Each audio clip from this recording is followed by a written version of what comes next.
how do you get people invested in safety? Can data be a part of that? Data is really the lifeblood of any organization.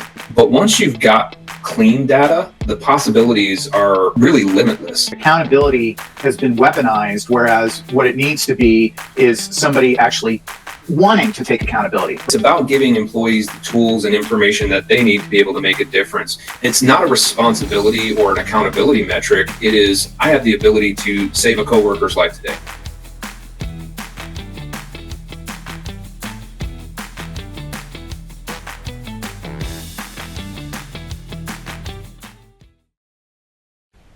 Hello, everyone. I'm David Kopf, the Executive Editor of Occupational Health and Safety Magazine. Welcome to today's webinar presentation, Executive Q&A.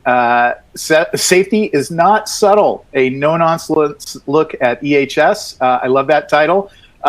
Today's webinar is brought to us by SafetyIQ. Many thanks to them for making today's presentation possible. Let's, this format is a neat one because it lets you learn more from industry leaders and gives you the chance to interact with them. And I'll tell you a bit more about that in a moment. Today's discussion is going to focus on the realities of safety management. I and an expert are going to talk about data management, ROI, proactive strategies, and hopefully we'll get into some real world insights and advice as well. And who is that expert? Well, I'll be talking to none other than Brian Penney. He's the VP of Sales for SafetyIQ. With more than 20 years of experience in software sales, Brian is a seasoned software as a service sales leader. He's got a track record in a diverse set of industries. A little more detail on that. He's spent 17 years in manufacturing, combined with 12 years each in engineering, construction, utilities, oil and gas, and that's given him a unique and a deep set of insights into the unique safety and compliance challenges of those sectors. This experience has really helped him kind of create EHS solutions and determine the right EHS solutions for customers. With that background and passion for safety, he can give you some real no-nonsense and practical insights into achieving, high-functioning EHS in your organization. So I think you're going to be in store for some good information from Brian. But before Brian and I get started, let me go over how this format of webinar is going to work, because it's a little different than how we typically do them. First off, if you registered for this webinar, then you probably realize this is going to be a slightly different format than what we typically do. Typically, we have an expert present a slide deck, and then we have a Q&A at the end. But the executive Q&A puts the interactivity, at the center of the webinar program. So really, today is dedicated to all about learning more from Brian and having Brian answer some of your questions about EHS software. So during this conversation, I'm going to be interviewing Brian and asking some questions that I want to ask him selfishly. But then also we're going to take time throughout the program to give Brian some of your questions. So how do you ask those questions? If you want to submit a question, all you have to do is use the Ask a Question console on your screen. And again, you can do that at any point during the webinar, so don't be shy about asking more than one question as well. If you have any technical difficulties during the presentation, click on the Help button located below the slide window, and you'll receive technical assistance. And then also, on these Q&As, we tend to get a lot of questions. You guys are great about asking questions. Everybody has, and also really grateful to you guys, because often you ask questions that have a lot of validity for multiple people in the audience. So anyway, the point is that If we don't get to your question, fear not. Brian and the SafetyIQ team will follow up with you and to answer your questions. And Brian has told me that his team is extremely consultative and should be able to really help you. So also, after this virtual event today, you're going to receive an email containing a link to an archive of today's presentation so that you can go back and review it or maybe share it with a coworker who might have missed it. So that's all the housekeeping. We're ready to kick things off for today's executive Q&A. Brian, welcome to the program. Thanks so much for having me, David. Appreciate it. Oh, yeah, this is going to be great. So let's kick off with our first question, and that is that safety is seeing a lot of game-changing solutions coming from data, right? We're seeing AI, we're seeing all these reporting systems, we're seeing all these ways to monitor safety, whether it's wearables or lone worker safety stuff or video surveillance. There's a ton of ways to collect data on people working in organizations, whatever those organizations might do. So how can organizations, especially in industries like, say, steel manufacturing or aerospace or some of these, really large industries, leverage data to, really make a difference on the ground where the worker's at? Well, David, the truth of it is data is really the lifeblood of any organization, right? We live in sort of the data revolution, as I like to call it. Software and technology as a whole has really taken a shift towards business intelligence and data-driven insights in the last decade, and really been able to hone in on how to make improvements and see improvements in your day-to-day business life through data, right? And safety is no different. I mean, you look at a place like True North Steel, right? They've been able to turn data into really a safety superpower for them. They've been able to identify trends across their organization, been able to pinpoint strategic problem areas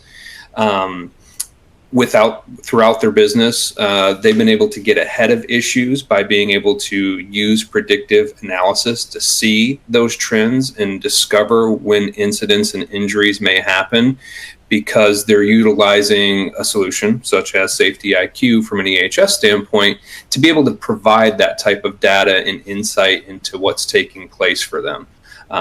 So as far as data is concerned, when it comes to safety, I don't see a way that you can actually say to yourself or your organization, right, we're doing everything that we can do to ensure the safety of our workers. We're doing everything that we can do to ensure the safety of our environment and to ensure that people get home safe, if data is not a part of that strategy. Does that make sense?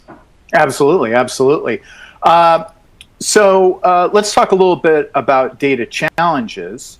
Obviously, I think a lot of people are drinking from the proverbial fire hose, right? There's just a ton of data coming at them. And then also trying to figure out what's the right data to track and versus what's the stuff that's red herrings. What are some of the most sort of common hurdles that you see companies facing when it comes to collecting and then making sense of their safety data? I think the biggest thing here, David, is consistency, right? That's really the key. You look at companies like Palfinger, they've grappled with this immensely, getting everyone on the same page throughout an organization about what data to collect, how to collect it, right? Those things are difficult to do. But once you've got clean data, the possibilities are really limitless. Understanding the source of that data, what it means, being able to then interpret that data and use analysis to create sort of the predictability measurements that SafetyIQ provides. That's sort of the key. And every organization is different, right? Every organization has similar broad-reaching goals, safety being one of those, right? The protection of their workers, ensuring that folks get home safe every day. That said, there's nuance to how that data is presented and what it means from organization to organization. Okay. All right. And so let's talk a little bit about decision making with that data then. Do you have any examples of that you can share? Yeah, absolutely. So both True North Steel and Viaspace have seen incredible results. For instance, True North used data to really pinpoint fatigue as a major factor in their incidents, injuries, and accidents. Viaspace, on the other hand, used data to optimize their inspection process and reduce their overall downtime. So it's all about turning the data that you're gathering into actionable insights for the business. Okay. And related to that, it looks like we have an audience question. So let's dive into that. And also just a reminder to everybody, we've got a couple in the queue, but if you can please, use the Ask a Question console to get your questions in. We will definitely answer them. So first question is, what kind of numbers should we be paying attention to? And this kind of goes back to, that previous question about the fact that there's a ton of data that people can collect. Yeah, that's true. It's tricky because data overload can be really counterproductive to a business. So, right, prioritizing metrics that directly correlate to safety outcomes is really important. So leading indicators such as near misses, safety observations, those offer really valuable insights for proactive risk management. And from a safety perspective, it can be really easy to get bogged down in the minutia of data because there's so much. So sifting through that to find those valuable insights is really beneficial. And you said a word there that really resonates with me, which is proactive, because I think that in a lot of respects, organizations, it's more like they run a report and then they look it over and then they react to it. And the idea that you can start getting feeds of data that let you see problems before they truly fester is a whole other world. That's an excellent point, David, because the biggest problem with safety, and as we look at that historically from an EHS standpoint, is that organizations are reactive, right? We're reacting to incidents, we're reacting to injuries, and sometimes we're reacting to death on the job. And those are things that we want to be very proactive about and very preventative and take every measure to mitigate those risks before they ever happen. Okay. All right. So, and then let's do another one of my questions, which is let's talk about proactive safety strategies. So, if compliance is the baseline, how can safety leaders, to the kind of point that we were just talking about, how can they shift their focus from more just like, say, checking compliance boxes? Okay, we're doing this, we're doing this, we're doing this, to actually making a difference, right? Whether it's preventing incidents or changing safety culture or improving training or whatever, how do they get to that proactive level? That's a fair question. Compliance is key, right? It's a big deal for businesses. Businesses can be fined when they're outside of compliance. But I'm gonna say this, and I hope it doesn't offend anyone. Compliance isn't really enough when we talk about safety, right? It's about being proactive, like we were just speaking about, David, right? We can't be reactive. We have to be proactive. So again, if we look at a company like Palfinger, right, they've really mastered this by utilizing tools like safety observations as a part of our EHS platform to identify potential hazards before they ever become accidents. And that's been a game changer for them. The reduction of incidents and injuries on site has been dramatic for them. Got it. And just for the audience's sake, not everybody might know about Palfinger. Maybe you could just kind of describe them real quick. Yeah, they're a major organization. As a matter of fact, best way to do that is to actually head to our website. We have a great case study on Palfinger that you can download. We can make it available for you. And if, personally, if you want to reach out to me, I'll send it to you folks directly. It's a great case study to read. Okay. All right. And then let's talk a bit about employee engagement. How do you get employees to what's the word I'm looking for? Kind of, get invested. And what I mean by that is, I think talking about what was it at the ASSP's opening keynote? I want to say they had a great.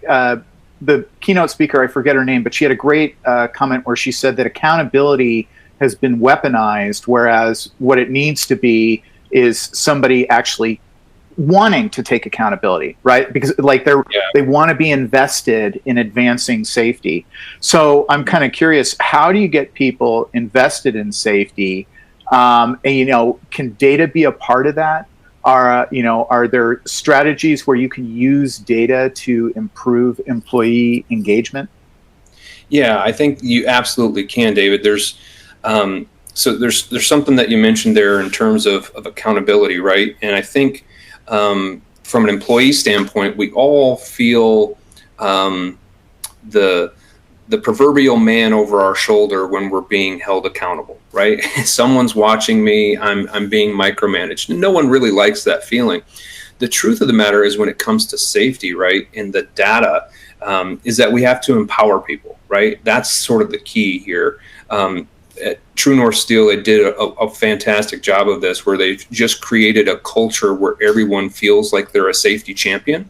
And it's about giving employees the tools and information that they need to be able to make a difference. And when we think about data and how it feeds into sort of the predictive analytics that can tell us the propensity of incidents and injuries taking place on the floor or out in the field, that type of information gives your safety staff and even the people on the floor that sense of empowerment of, it's not a responsibility or an accountability metric. It is, I have the ability to save a coworker's life today. I have the ability to ensure that my coworker goes home. I have the ability to ensure that I get home safely so that I can continue to come into work tomorrow and continue to provide for my family. And in my experience in leadership throughout the years, when you can align the passion of someone, especially if it's, coming to work, providing for the family and doing good things, with the safety side of what we do and why we do that, then they'll naturally do that without feeling that sense of accountability or micromanagement. Hopefully that makes sense. I think it does. Got some good audience questions. Let's see. This is a good one. What about employees who work from home, or perhaps they might at a remote location where they're individually they're on their lonesome? How do they keep safety top of mind when they're not at the place of work? Yeah, fair question. I say this as a remote worker myself. Remote work can be tricky for a lot of folks. It's easy to forget about safety when you're, at home in your pajamas.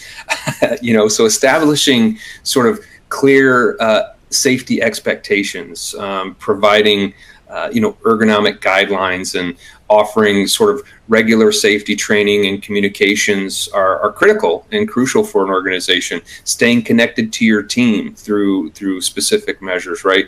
Being able to encourage your employees to report any hazards or concerns that they may have in a remote environment, just as they would if they were in an office. Technology can also play a role in safety inspections and incident reporting. So, enabling technology pathways for them to be able to do that is often key as well. Okay. And then related to that, is there a way to show that management is, investing in safety, and that, or let me explain, is there a way to say, I'm stumbling over this person's words. is there a way to show management? In other words, I'm a safety manager. Is there a way that I can show management that investing in safety and safety data, EHS software, those sorts of things, is there a way to show them how this actually saves money in the long run? Oh, yeah, absolutely. And I think, demonstrating the ROI or the return on investment of safety initiatives is really sort of critical for moving any sort of safety initiative forward. If we think about it, accidents are really expensive. Lost time, medical bills, potential damaged equipment for the organization, all that adds up really quickly. So quantifying the costs associated with accidents and incidents and injuries and comparing those to the cost of safety programs, that really highlights the impact of safety on productivity. I'd also say employee morale and the company's overall reputation. I had a phone call just this morning with an organization. They have 6 facilities across North America, a few in Canada, a few here in the States, and they've had 45 recordable incidents this year. And the average cost of a recordable incident for that organization, they've estimated around $50,000. So when you look at that in the grand scope of what it costs to implement a safety solution versus the cost of a recordable incident and being able to predict when those incidents and injuries could happen, you're talking about a return on investment that's typically less than a month to 2 months for most organizations of that size. And for, even really small organizations that we cater to who only have, 15 to 30 employees, they're seeing ROI in a matter of months as well. So it's one of those things that's critical to quantify the cost of that based on the scope of the entirety of those incidents and injuries. Gotcha. So, and again, it sounds like it sounds like if they get more data-driven solutions in, they'll probably be able to even make that case even further. Absolutely, yeah. So, all right. So let's move on. But before I do, I just want to before I ask another one of my questions. I do want to remind everybody you can enter your questions using the Ask a Question console, and then I'll ask them of Brian. So, okay, next question. Let's look a little bit at challenges, trends, that kind of thing. Sure. And obviously, if there's one thing I think is an obvious truism, it's that every industry has its own safety challenges, right? The steel industry has totally unique challenges from, say, shipping and warehousing and that sort of thing, and versus sure. Construction, et cetera, et cetera. There might be some shared ones, but there's definitely their own individual set of safety challenges. What are some of the unique hurdles that you're seeing facing facing different companies and, maybe say manufacturers versus aerospace companies, that kind of thing? What are some of the kind of the differences that you're seeing? Yeah, absolutely. Manufacturing specifically, again, like at True North Steel, right? They deal with a lot of heavy machinery and equipment. So a lot of people driving around forklifts with heavy materials on them, right? Potentially unsafe pathways and walkways for folks who are on the floor. You also have a lot of repetitive tasks that are taking place in a manufacturing environment, right? So fatigue and or impairment of workers has to be top of mind as well, because when people get into sort of ritualistic movements, right? I'm used to doing these things. We have a tendency to zone out, right? You ever driven somewhere and said, how did I get here? I don't remember driving, right? It's the same sort of thing in those environments.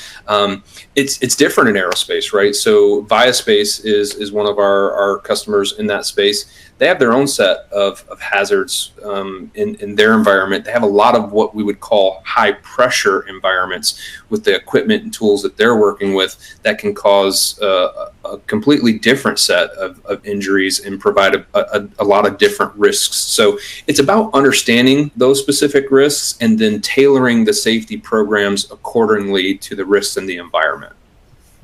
Got it. And I imagine that's got to be a real difficult hurdle for you guys, just trying to ensure that the solutions that you're providing from diverse companies like that, actually support them.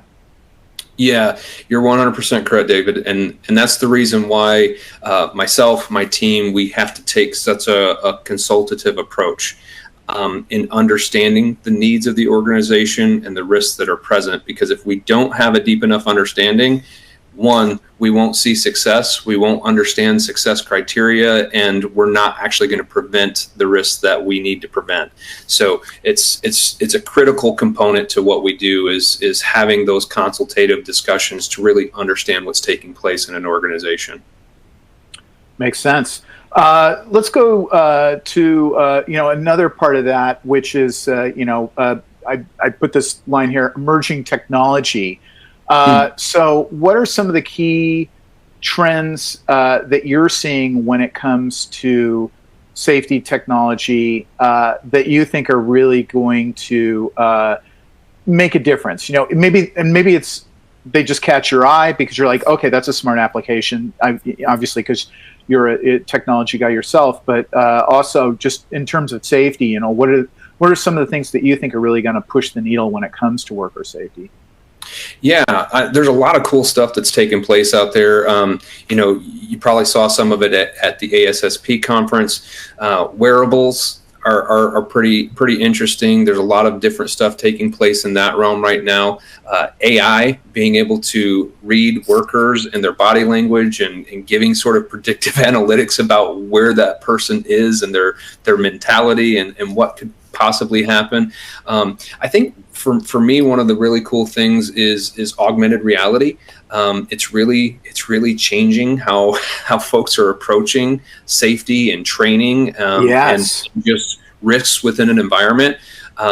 So we're seeing some really innovative stuff, especially what I would say in the manufacturing space. Palfinger is a great example of this, where they're actually using some of these technologies to reduce ergonomic industry or injuries within their workplace. It's pretty cool what they're doing. Oh, wow. Can you expand on that a little bit? Because now I'm really curious. I would love to get into more of it, but I unfortunately have to respect the NDAs that are in place. Okay, but all right. I will say I do have a friend who is a VP at an augmented reality company, and man, some of the stuff that they're doing is just incredible. And if you haven't had a chance to experience it, if you're at one of these safety conferences soon, step into the booth, put the goggles on, and see what can be done. Oh yeah, no, it's interesting. I've checked out a couple solutions ranging from the ones I've seen have been training apps for different types of safety endeavors, and it is pretty phenomenal how deep these training systems can go. That's, I think, the thing that blew me away. And like the idea that you can do, say, confined spaces training for, say, oil and gas workers, where they have to like negotiate like a really difficult landscape of, say, pipes or things like that to get to a certain valve. But again, it's all virtual. It was really something, because it takes you can go back and repeat that lesson over and over again until you get it right. Absolutely. And we may have experienced the same sort of training here, but I took an adventure into a booth at a previous show and was able to be like in a virtual oil rig and changing a valve and gauge on a sort of a pipe, and it walked you through step by step how to do that. And of course, if you messed up, it would show you the catastrophe that could happen. It was incredible technology, and not to mention fun. It was very engaging. So that education is definitely going to stick, and it'll be interesting to see what we'll see next week at NSC. Right. So not to give any favor to any one event, but so anyway, interesting stuff. All right, so now another one is let's talk a bit about data-driven approaches and just sort of the future of safety in general.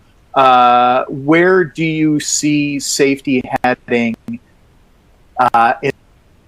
the next 5-10 years, and particularly from your vantage point as a technology guy? That's a really interesting question, David. Personally, I think the future is tremendously bright when it comes to safety and technology. We're shifting, and I don't want to toot our own horn too much, but I think we're shifting towards a more proactive, data-driven approach, right? And that's SafetyIQ's entire MO, right? Predictability at work, and using that data and that insight to actually proactively create change within the workplace to create safer environments. And companies like True North Steel and Viaspace are both sort of leading the way and showing that safety can really be a competitive advantage in the marketplace, both from a reputation standpoint where potential employees are seeing employer ratings and going, I want to work for this company, and maybe the pay scale is different and maybe the drive's a little bit longer, but I see what they're doing and how they're utilizing insights to protect workers. I'm better off at this company than I am at this company. Those things are tremendous when you think about the options that potential employees have in the marketplace. Absolutely, yeah. It's I think options is the word.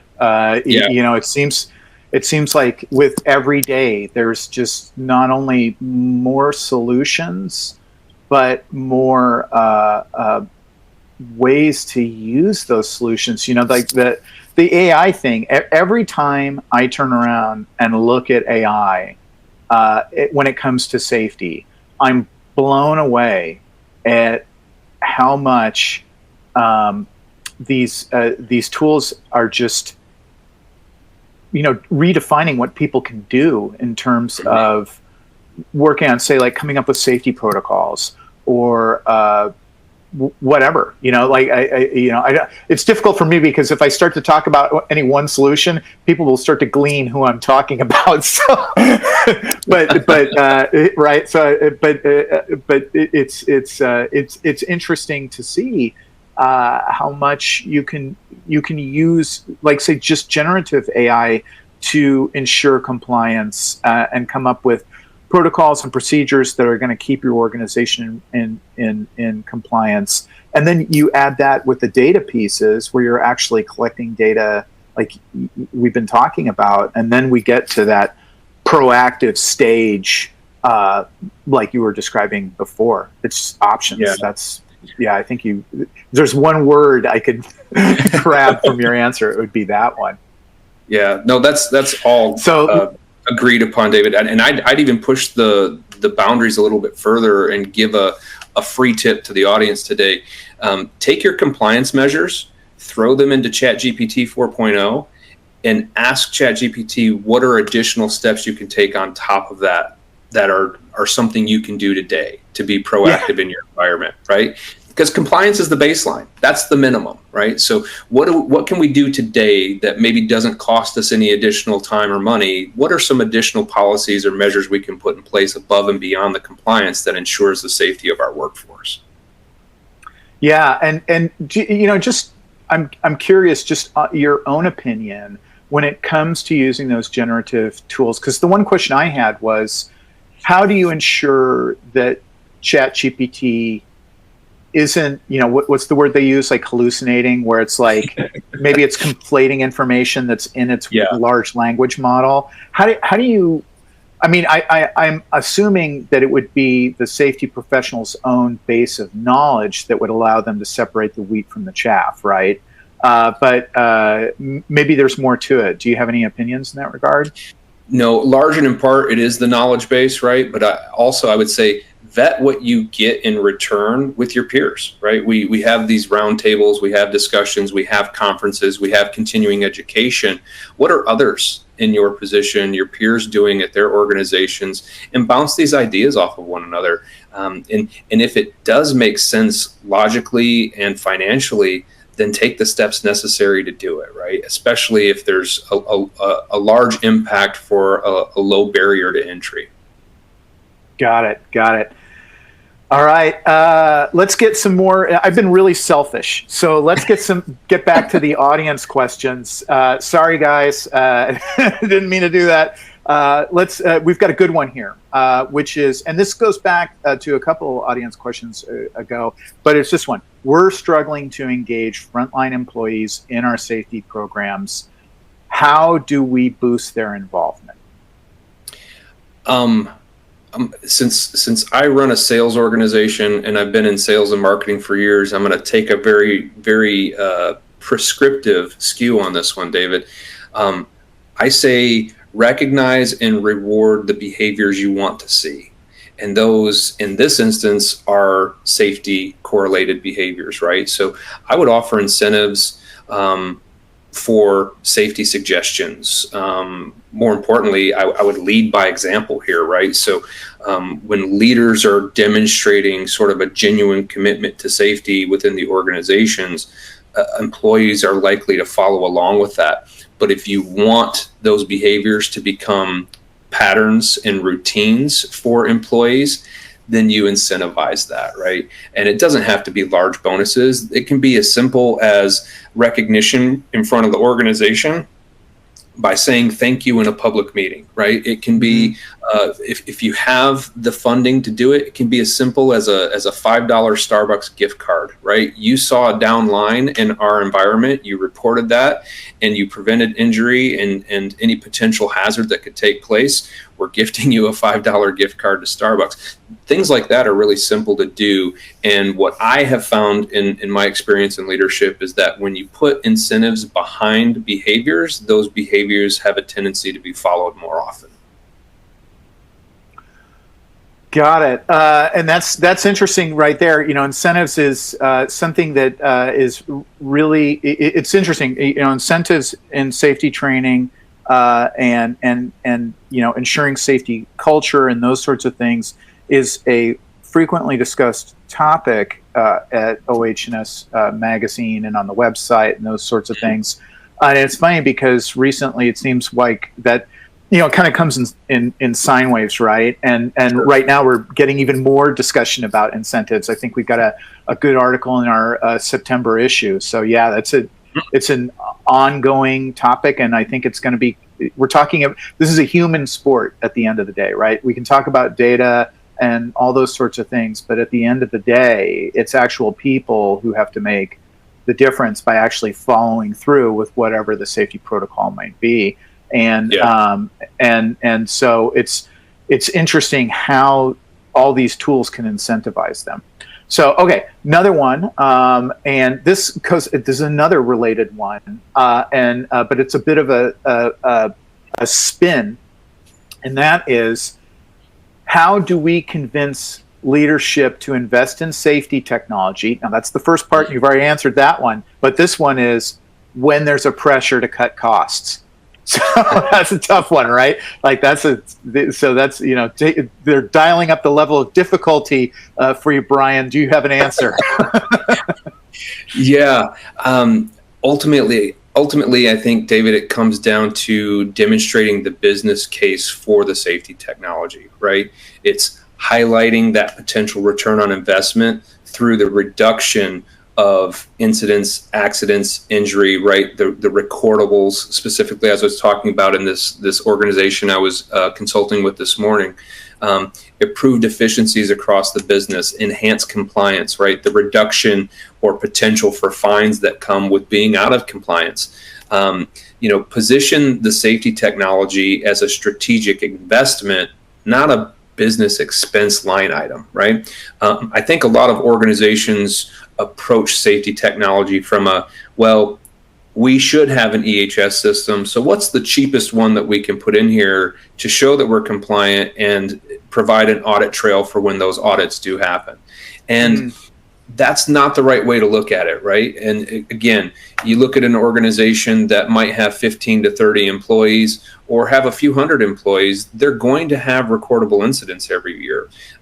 For an organization like us, depending on the scale of the organization, those smaller organizations can actually implement our solution for less than what a recordable incident costs them every year. So being able to have those predictive analytics to actually proactively eliminate the risk and mitigate those risks from actually taking place can save them money up front. And that's just from the accidental part of it, right? When you look at insurance premiums that go up year over year, and you can then speak to your insurance provider and say, we've implemented this solution, we have data and analytics that helps us predict when incidents may happen, and we're taking the steps necessary to mitigate those risks. So we went from 10 recordable incidents last year to 2 recordable incidents this year. So, right, those types of things can actually help drive insurance premiums down. There's multiple factors here, but it's utilizing a team like ours to have that consultative effort to help walk through the business case that you can present to leadership within your organization and say,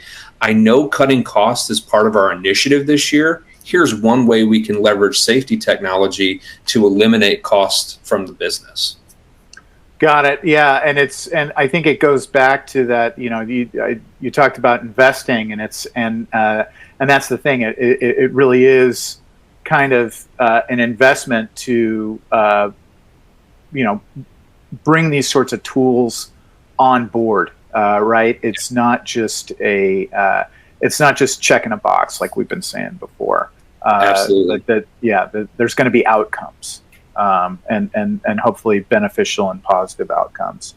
Just want to remind everybody, you can use the Ask a Question console to ask Brian about safety technology, EHS software, applications of technology, all those sorts of things. He's here to answer your questions. We got another one, and this comes down to sort of the incentive question, and that is, how do you take safety from being lip service to, getting the team to really believe in it? And more importantly, how do you use technology tools to make that happen? How do you go from, can you repeat it for me, David? So it's the actual verbiage of the question is it feels like safety is just lip service sometimes. How do we get people to really believe in it? Yeah. I tried to pretty it up. Sorry. No, totally understand. I think it's a mentality aspect, right? And this is a leadership and coaching opportunity when it comes to employees, because you have to shift the mindset, right? It's not about us and the business and what we're trying to necessarily prevent, right? It's not, we're trying to prevent an outcome because it costs the business money, right? I think getting employees on board from a mindset standpoint is helping them understand we're doing everything we can and taking every measure available to ensure you get home safely to your family. That's our goal every day. We have, I'll brag on our marketing department here a little bit. And if you come visit us at the NSC show next week, you'll see this. We have a very compelling story on our banner that just says, one day a construction worker went to work. He went home. The end. Like, that is our goal, right? Is to say, you come in, you do your job, and you get home safely. And that's the reason why we take these measures from a safety perspective. We want you to get home to your family, your loved ones, your friends, whoever that is. And it's paramount to helping them understand, right? Getting on board, right? How do I get on board with this? Because it's about you. It really is about you going home safe with all of your appendages working in perfect condition. hopefully that answers that question. No, that's a good one. Here's a good question, and I have to say, Mohammed, you are asking a question that is near and dear to my heart, because I deal with this on a daily basis, and it's not related to safety in my case. But here's the question: there are many safety management programs out there, and companies require contractors to enter their SMS into the various programs. Is there a way to combine safety data so that it's easy to distribute? Is it possible to incorporate management systems that include safety but are not regarded as safety? Well, that's actually a sort of secondary question. But this first one, is there a way to combine safety data so that it's easy to distribute? And that's what's near and dear to my heart, because I have to deal with the disparity of data that I need to collate on an almost daily basis, and it makes me nuts. So I'm curious to hear from your point of view what you think is possible. So I'm going to give the clear as mud answer here. Okay. It's yes and no, right? so Mohammed is actually very accurate with the status of where things are from a EHS industry standpoint right now. When we look at safety management programs, right, the data exists. Distributing the data and making sense of it, right, being able to pull knowledge from it is difficult. And unless you're an expert in SQL or Python and are able to write scripts to do this for you and create Gantt charts and insightful images to actually extrapolate the data, it's hard to do that, right? You've got a bunch of people in leadership and otherwise they're looking at CSV, Excel spreadsheets that, someone might take the additional effort to walk through and create some sort of chart from. So you have some pretty colors and graphs and people feel like they're gaining insight from it. It's difficult, right? I can't speak for a lot of the EHS programs that are out there. What I can speak for is what we're doing at SafetyIQ, and that is some pretty innovative stuff. We're able to connect into programs like Power BI and create all sorts of reports and charts and images that can actually help you glean insightful information from this. We're taking the steps right now to actually put dashboards and reportables in our platform itself. We have right now in our platform, we have generative reports that you can run on all of the data that we collect that can gain insights that can be distributed easily throughout the organization, PDF or otherwise, whatever your desired deliverable is. So the technology's there. Some of us are a bit more forward thinking in how to utilize it, right? And create sort of that predictability, the data analytics that comes from that. I can't speak for others, and I don't know your experience, Mohammed, but I can tell you've probably been through a few management systems, safety management systems, and are asking this through the lens of experience of it's not easy, and we don't want to pay contractors extra to do this work for us. How can we do it ourselves? Yeah. Well, and it's also, the more tools you bring on, the more reporting you have, and again, yeah, and it's how do you collate it? All right, another good one. So I'm working in a small startup with rapid changes in projects, and in this case, it's utilities technologies. How will data help me be proactive with a new company? And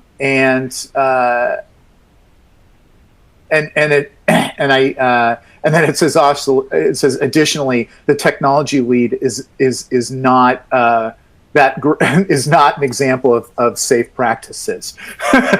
So I think that's funny right there. But because that's one of the problems I think a lot of people have is how do you get a key ally, but to actually take this seriously. But that core question: how will data help me be proactive with this new company?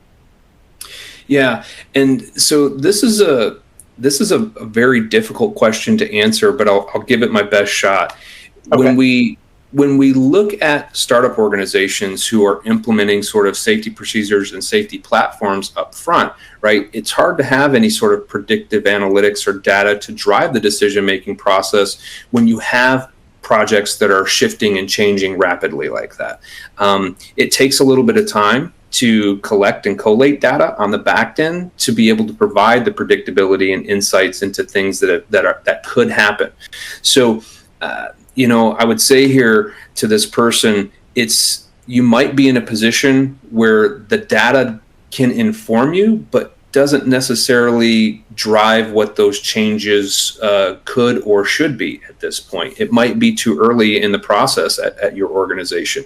Now, that said, if you're a startup who's been around for 18 months or so, and you're sitting on a bevy of data that can be extrapolated or ported into a system such as ours from an EHS standpoint, there might be a font of information that you're sitting on that would actually do great deals to help you inform as projects change and are shifting sort of on the fly.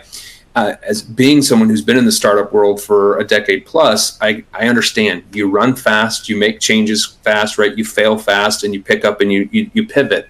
So in doing those things, keeping safety at front of mind as projects are shifting and changing, how do we do that? How do we use the data that we have to inform the decisions we need to make? So depending on where you are in your journey, person asks this question, it's hard to say. I would say take advantage of someone like me and my team, have a consultation, dig into it a little bit, help us understand where you are, and maybe we can help you make some good decisions. Gotcha. And before I forget, we've got a couple more questions. And yeah, we've got some time for some more questions. So again, use the Ask a Question console if you want to get a question answered by Brian. This is interesting stuff because it's funny how we went into this conversation talking about technology, right, and using data, and it sure sounds to me like we're really talking about people most of the time. but anyway, so and with AI, how close are those two going to come? I don't even want to think about it. This is a good one. How do you effectively drive safety from the bottom up? This goes back to some previous questions that we had, but I think it's a good one because it could be that this person isn't even a lead on safety management, right? It could be somebody who's maybe a team leader or something like that in a manufacturing operation. I don't know, Fred, but that's the person asking, but. Okay. The key is how do you get this to really bubble up? Yeah, so I would say, Fred, we actually engage people in these roles often. People who have concerns for the organization. They've seen incidents. They've experienced accidents and injuries either themselves or in their own departments, and they're saying, what can I do? How can I effectively create change within my organization, even though I don't necessarily have the power or authority to write a check for a solution or implement a solution from a technology standpoint? I would say engage people like us. We are used to having these conversations, trying to understand how it's impacting not just you, but the departments around you and the business as a whole. And it's our job to actually help you correlate the causation within the business of the impact of what's taking place, so that you're empowered then to sort of walk that ladder of management and say, yes, I'm at the quote unquote bottom and I'm trying to go to the top to make sure that we're addressing these things. We can equip you with what you need. We're happy to have those conversations with you and present the business case strategically so that it aligns with the initiatives and goals of your organization. I don't know a for-profit business in any of the industries that we serve that isn't interested in cutting costs or growing revenue. Right? That is the name of the game. So when we can directly correlate safety initiatives or business impact from lack of safety initiatives to those things strategically, more often than not, we see doors open up and possibilities become endless. Got it. They say in database management and data management, garbage in, garbage out, right? Yeah. So let me give you this is a good question. And it's a perennial issue. I keep saying the word perennial, but it's true. And that is underreporting. So when it comes to data-driven solutions, making sure that you're reporting accurately, how do you address the problem of underreporting near misses or incidents? Yeah, that's a really common challenge, David. Creating what's the right word to say here? A blame-free culture, I guess, and emphasizing the importance of near-miss reporting as a proactive safety measure. Those are sort of essential steps, right? Regular communication and education across the workforce can also sort of help to build trust and rapport and encourage the reporting of those near misses. Again, was on a call this morning with an organization, and safety manager there, her name's Laura, and she had mentioned that, they have several recordable incidents every year, but the non-recordable incidents are triple, if not quadruple, what the recordables are. And oftentimes those things don't get reported. So it's one of those issues that I think everyone sort of faces. And it's creating the culture that empowers people to do that, rather than feeling like they are blaming someone or getting someone in trouble, right? It's an opportunity for growth and encouragement versus punishment. It has to be a non-punitive environment. Yeah, and that went back to that keynote speaker, was that, again, this idea of accountability being weaponized. You are accountable, right? Yeah. Rather than like, I want to take accountability for this. It was really interesting. So related to that, what if you're trying to change culture and you still have, and again, it's funny how we talk about technology, but really we go back to people. What if you've got employees who are like truly afraid, right? Like they're afraid to report those near misses. How do you build that trust? Yeah, fear is killer, and unfortunately, I think everyone who's been under some leader at some point in their life has had leadership who sort of drives through fear, right, and fear-based sort of tactics.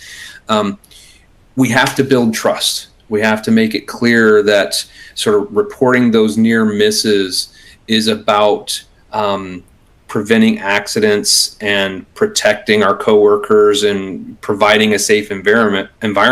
It's not about pointing fingers at someone, right? It's not me saying, hey, David did this thing and it's endangering people around us. It's, hey, this thing happened. David happened to be a part of it and it made our environment unsafe. How can we help David so that he's not putting us or himself in danger in the future, right? So we have to build that trust by sort of consistently following up on reports without assigning blame to someone. I think leaders have to emphasize that the goal is to prevent future incidents from happening and not punish employees. It's not a punitive stance, right? We remove the fear from the organization when we do that. And if we can share success stories where sort of near-miss reporting led to really positive outcomes for the organization, again, if we can celebrate those things or even provide incentives behind them, right, then we make it clear that reporting near misses is a sign of responsibility, not weakness. It's not a blame game. It's not punitive. It's to be celebrated, and it's a part of our culture. Love it. Yeah, I appreciate you using my name for the example, but trust me, I'm beyond help. I can't be saved, Brian. All right. Well, that's okay. So we're hitting time here, guys, and we've run out of audience questions. Well, we haven't run out of audience questions. We've run out of time. That said, we've got some questions in the inbox. But like I said before, don't worry. Brian and his team will get back to you with answers. correct? Absolutely, we will do so. We will be happy to reach out and answer those questions directly and engage you in any additional conversation. I also want to offer to all the folks who joined us today that me or my team are available for a free consultation on your safety challenges, whatever you might be facing in your environment, in your organization. Love to talk to you about that and see if there is any way that we can help. If we can't, we'll be the first ones to tell you we can't help you, but maybe this organization over here can. So feel free to reach out, and we look forward to speaking with you folks in the future. Thanks so much for having me on, David. Really, really great time. Appreciate the conversation today. No problem. And I'm just noticing we're getting more questions in. So guys, don't worry. You'll get your questions answered. In fact, hey, keep answering them or asking them while I do the sign off. But again, Brian, thanks again. And everybody, this has been Brian Penney. He's the VP of Sales at SafetyIQ. Brian, thanks so much for being generous with your time and the information. Absolutely. Thanks a lot, David and OH&S. We appreciate you. Absolutely. And thanks again to SafetyIQ for sponsoring this. They made this presentation possible, and glad we got a chance to ask Brian some questions here from all of you. Also, thanks to OH&S's Tammy Renee, who's in the background running production on this webinar. She kind of makes these shows come off flawlessly, so thank you, Tammy. And last but not least, thanks to everybody out there in the audience who participated with us and asked questions. You guys are the reason that we do this, so thank you very much. And then also, as a reminder, don't forget, we're going to send you an email to a link to a recording of this virtual event so that you can review it. Maybe there was a part that you wanted to listen to again, or perhaps you have a coworker who might value it. So keep an eye out for that. Okay. And I just see somebody saying, was this recorded? Yes, it was. We'll send you a link. Don't worry. Okay. With that, we're going to sign off. I hope everybody has a great rest of the week. But for now, goodbye until the next Occupational Health and Safety webinar.